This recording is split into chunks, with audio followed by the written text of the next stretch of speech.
We were invited to do the Parkway railway station, which was a national television special happening when Peter was shown the market area, the original pitch from Wizard of Oz. We also noticed that the world had changed. All of a sudden, we could walk down the street, and people would be walking by wearing Kiss t-shirts. We had arrived. Ezrin's recording style was leagues beyond anything we had seen. In some ways, it seemed like a throwback to a previous era. But in other ways, it was clear he knew what he wanted and how to get it. Records are recorded by separating all the different elements into tracks. You can move a fader and only hear the guitar, or the snare drum. Once everything was recorded on a 24-track machine, you then added effects like echo or chorus and mixed it down to a stereo mix. What you hear at home is a mix. Ezrin would record 2 or 3 guitars, add effects, and submix them, which means there was no turning back. He would commit to a sound very early on. It further solidified the notion in my mind. I had a vision. Destroyer also marked the first time we tried experimentation. Peter's drum set was set up in the loading area at the back of the studio for one of the tracks. His drums faced an open elevator shaft.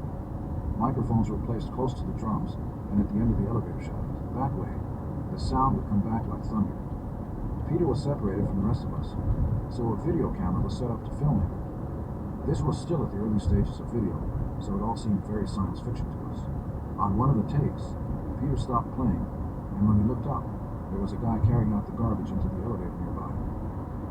Flaming Youth was probably the most difficult song to record. It was composed of a title Paul had, which he lifted from a band we had opened up for called Flaming Youth.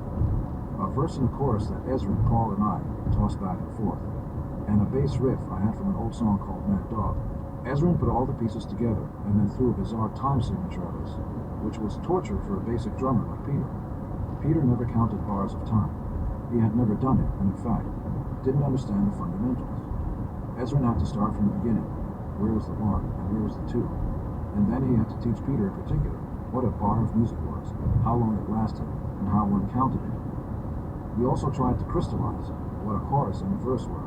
All this education made Peter very irritable. It was also very time-intensive. We were used to going into the studio, not thinking too much about technicalities, and just doing it. We had never encountered anything like this. Kiss was a rock and roll band. We were unschooled, self-taught musicians. We got through the song, but it had to be done in pieces and then edited together. Shout It Out Loud was written in Ezrin's apartment. Paul and I had gone over to play new material. Ezrin sat down at the piano. Paul had a guitar and suggested a few changes. When there was a basic verse idea, I suggested shout it out loud, as in shout it, shout it, shout it out loud. This wasn't a unique idea. Wicked Lester had recorded a song we never put on the album called We Want to Shout It Out Loud, written by Cook and Greenway. The demo was originally done by the Hollies. They never used it. We tried to record it, but it never made it to the final stages. I had always loved the notion of shouting anything, as in Shout, by the Isley Brothers. Shout It Out Loud seemed like a natural follow-up to Rock and Roll All Night, where Rock and Roll All Night proudly proclaimed I wanna as the key idea. Shout It brought the fans into the party. Well, the party's begun and you want some fun. Great Expectations was a song I had written initially about the band. The original lyric went something like, you watch Paul playing guitar, and you see what his hand can do, and you wish you were the one he was doing it to. And you watch me singing this song, and you know what my mouth can do, and you wish you were the one I was doing it to. Ezrin thought the song was too self-serving if it talked about the band. Although Beth was very clearly about the band. Beth, I hear you calling, but I can't go home right now, because me and the boys will be playing all night. I would have preferred to have the band names mentioned in the song. I had fondly remembered Beatles songs and hearing, Take It, George.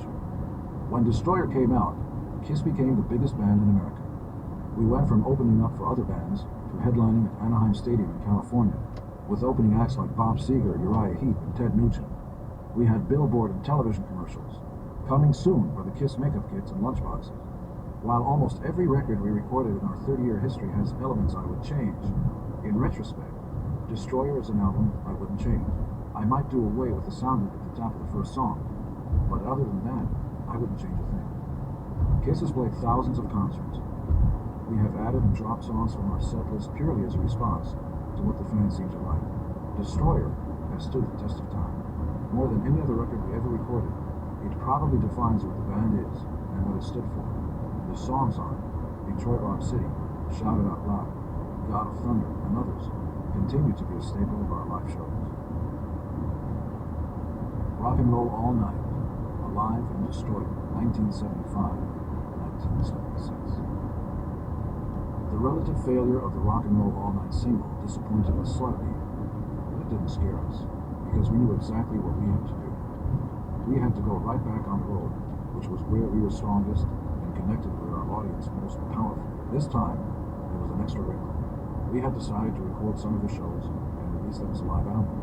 We had the 3 studio albums, but we never felt as though they captured the band. They were merely documents. For the full Kiss experience, we needed to let fans have a taste of our live show. Not only the theatrical elements, but the power of the band.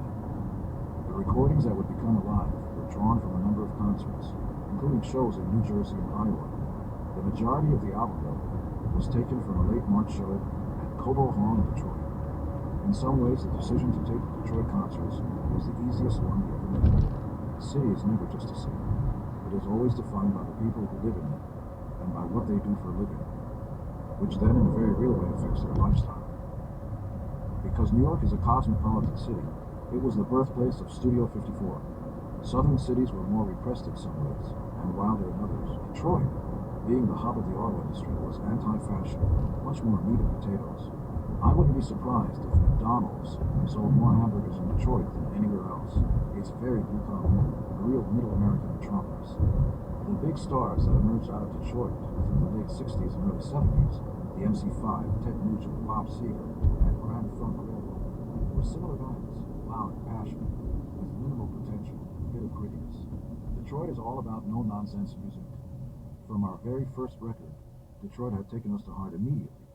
People in New York and Los Angeles misread us. They affected a certain sophistication and felt that we weren't up to their standards. But Detroit understood our mix of fun and energy from the start. After the Detroit show, we were presented with an award and went to a party thrown in our honor. There was plenty of action at the party, lots of booze, music, and liquor. I wasn't interested in booze, but I had had my fill of music for the day, and I even had my female companion for the night. A writer from Cream magazine was doing a feature on me at the end. I was ready to leave with him when I spotted the waitress moving through the crowd with a plate of brownies. My sweet tooth got the better, and I pounced on her for some reason. I must have eaten 6 or 7 of them before I had enough. Within 5 minutes, I became Gene in Wonderland. Immediately, my head shrank to the size of an apple. My feet moved to the size of oars. My hands grew bigger the longer I stared at them. I grew frightened, took the hand of my female companion, and ran out to the waiting room. Once inside, I became very thirsty for milk. I had to have some, and within a block of the concert hall in the seedy part of Detroit, we pulled up to an all-night diner. Inside it was quiet, and there were a few people with their heads down, either eating or drinking coffee. I stepped up to the counter, thinking that my voice couldn't be heard because my vocal cords must have shrunk along with my head.